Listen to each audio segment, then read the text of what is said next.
একটু মানিয়ে নিন। দাম্পত্য জীবনটা এরকমই, একটু ছাড় দিতে হয়, একটু মানিয়ে নিতে হয়।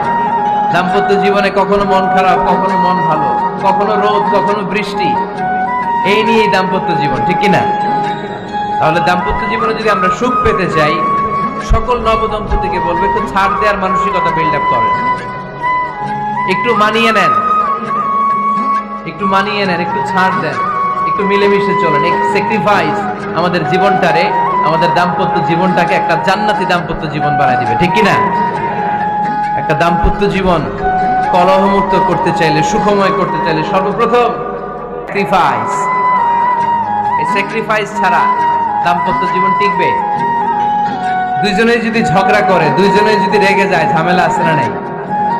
স্বামী রেগে গেলে স্ত্রীকে থেমে যেতে হয়, আবার স্ত্রী রেগে গেলে স্বামীকে থেমে যেতে হয়। স্বামীও যদি রেগে যায়, স্ত্রীও যদি রেগে যায়, তাহলে তৃতীয় বিশ্বযুদ্ধ বেঁধে যাবে, ঠিক কিনা? এই জন্য রেগে গেলেন তো হেরে গেলেন, রাগা যাবে না। স্বামী যদি রেগে যায়, স্ত্রী থেমে যেতে হবে। স্ত্রী যদি রেগে যায়, স্বামী থেমে যেতে হবে।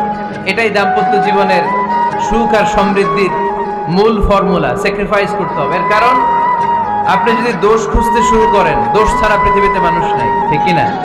No one is perfect in this world. এই পৃথিবীতে কেউই পারফেক্ট না। আপনি যে আপনার স্ত্রীর দোষ খুঁজেন, আপনারও দোষ আছে না নাই? আবার ভাবি যদি আপনার খালি দোষ খুঁজে, ভাবিরও দোষ আছে না নাই? না, এজন্য দোষ খুঁজবেন না, স্যাক্রিফাইস করেন।